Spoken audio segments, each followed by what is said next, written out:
Magandang hapon, ako po si Benison Estareja. Meron muli tayong update patungkol po sa ating monitor na si Tropical Depression Bashang as of 5 p.m. araw ng Miyerkules.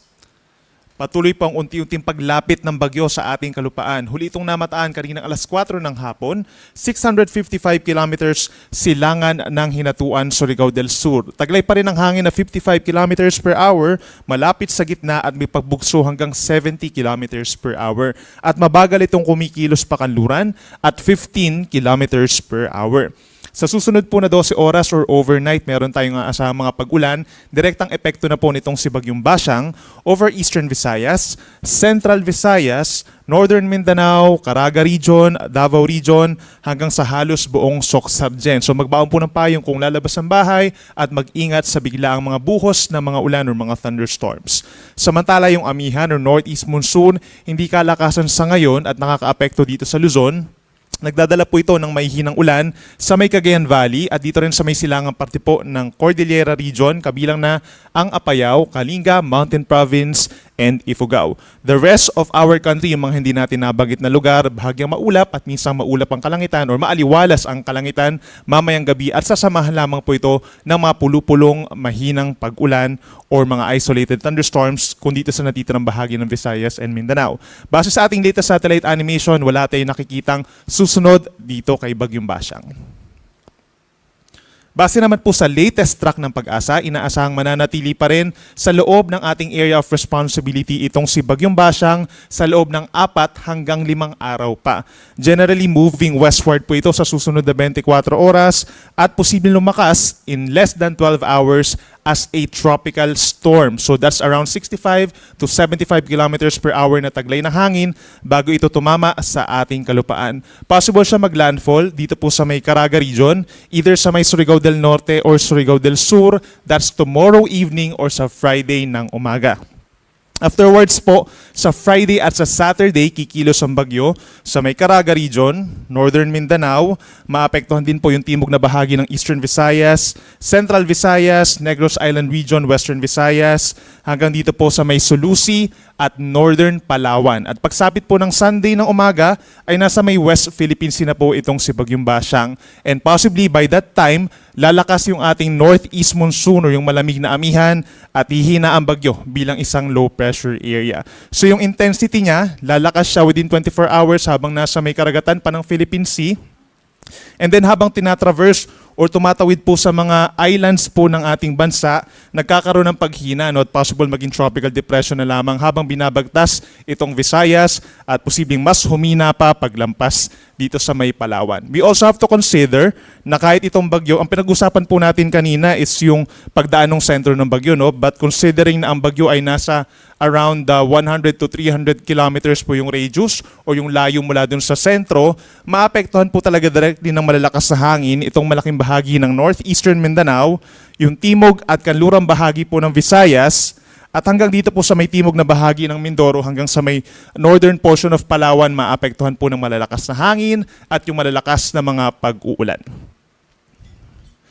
In terms of hangin, meron na po tayong wind signal number 1 sa 12 lugar sa Visayas and Mindanao. Kabilang na po ang southern portion of Eastern Samar, southern portion of Samar, central and southern portions of Leyte, southern Leyte, gayon din sa Dinagat Islands, Surigao del Norte, Surigao del Sur, Agusan del Norte, Agusan del Sur, Camiguin, eastern portion of Misamis Oriental, at northern portion of Davao Oriental.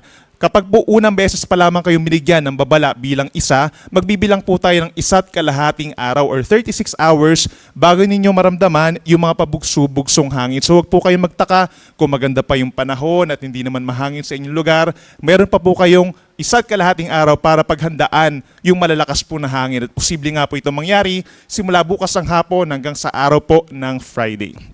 So mas marami pang lugar ang magkakaroon ng mga wind signals at dahil nga po inaasahan na lalakas pa ang bagyo bilang tropical storm hanggang wind signal number 2 po ang highest wind signal na itataas natin dun sa mga posibleng daanan ng bagyo base sa ating latest track.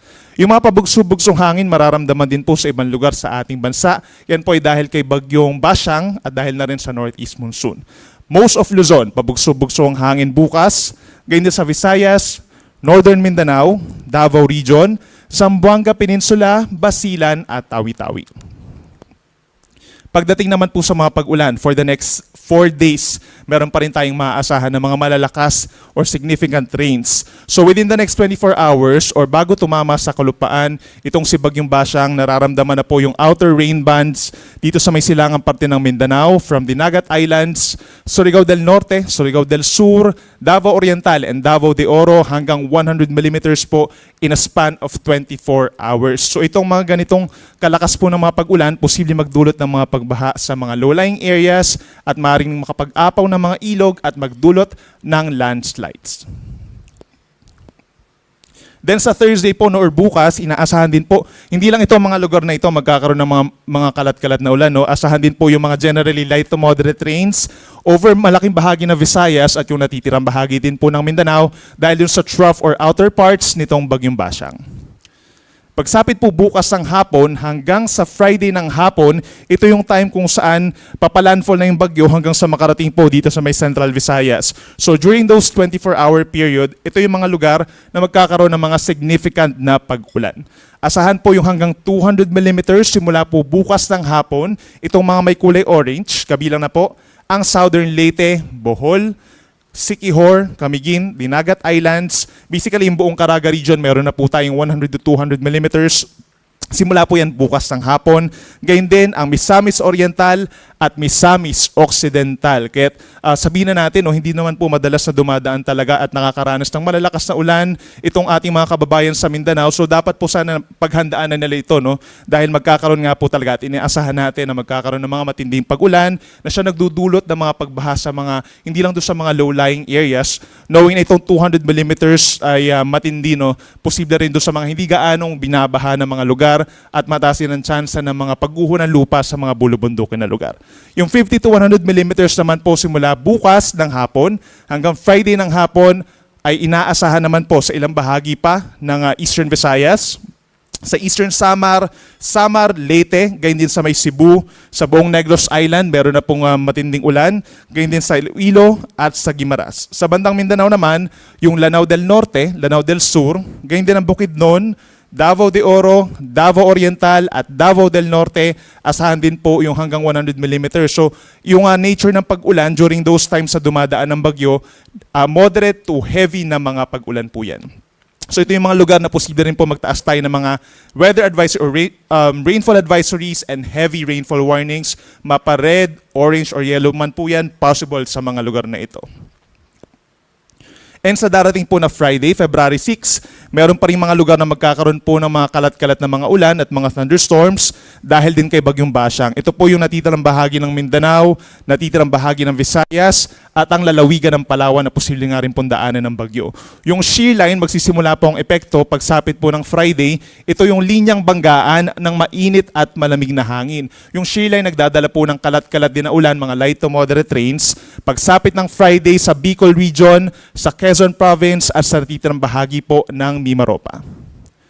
Pagsapit naman ng Friday afternoon hanggang sa weekend, we're expecting na yung bagyo ay nandito na sa may Negros, going dito sa may Sulusi. Kaya ito yung mga lugar na magkakaroon po ng mga significant or matitinding ulan. Meron tayong 100 to 200 millimeters pa rin dito sa may Antique, Naklan, kung saan pinakamalapit ang bagyo.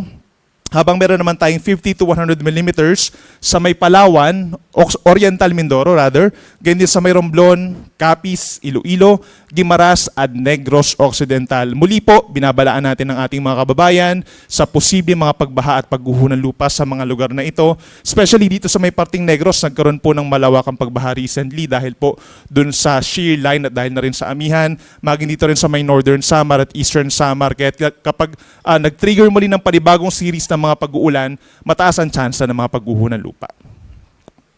Sa araw naman po ng Sabado, meron pa rin mga uulanin lugar, no? Bukod dito sa mga nakita natin sa mapa, meron tayong rains and thunderstorms over Central Visayas at natitirang bahagi ng Negros Island region. Mag-i-improve yung weather sa Sabado sa may Eastern Visayas at maging sa malaking bahagi ng Mindanao. Yung shear line naman o yung banggaan nga ng mainit at malamig na hangin, magdadala pa rin po ng mga light to moderate rains over Metro Manila. Gayun din ang Bicol region, Calabarzon at rest of Mimaropa. So ugaliin po na magbaon ng payong kung lalabas ng bahay at mag-ingat na rin sa mga banta ng baha at landslides the moment na magpatuloy ang malalakas na pag-ulan. Pagdating naman po sa sea conditions o yung lagay ng ating karagatan malayo sa Pampang, meron po tayong gale warning o babala sa mga delikadong alon. Ito yung mga lugar na pinakamalapit sa bagyo sa ngayon, sa Bagyong Basyang. Northern Samar, Eastern Samar, baybayin ng Dinagat Islands, Surigao del Norte at Surigao del Sur hanggang 4.5 meters po sa ngayon. Equivalent po yan sa 1.5 palapag ng gusaling taas sa mga pag-alon. Delikado for small sea vessels or even yung mga medium-sized vessels. No? At dahil nga meron ng wind signals doon, most likely pagbabawalan na po ang sea travel at magpapatuloy pa ang sea travel suspensions hanggang bukas or sa Friday. At speaking of mataas sa mga alon, meron din pong chance na magkakaroon tayo ng mga daluyong, no?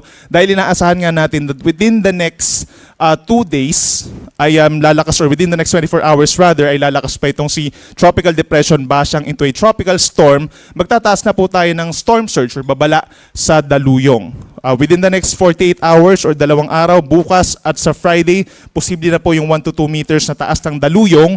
Ito yung pagragasa po ng tubig malapit sa Pampang mismo, no? Sa mga coastal communities natin, sa may Dinagat Islands, Surigao del Norte, Surigao del Sur at Davao Oriental. So please coordinate naman sa inyong mga local government units, yung mga nakatira po sa mga coastal communities kung kinakailangan ng rescue or evacuation. Yun namang gale warning, speaking of gale warning kanina, possible na madagdagan pa po yung gale warnings natin dito po sa baybayin ng Agusan, sa may natitirang baybayin po ng Eastern Visayas, Central Visayas at yung paligid po ng Mindanao Sea. Mataas din po ang chance na habang lumalapit ng bagyo, nagkakaroon din tayo dyan ng delikadong alon at yung mga sea travel suspensions.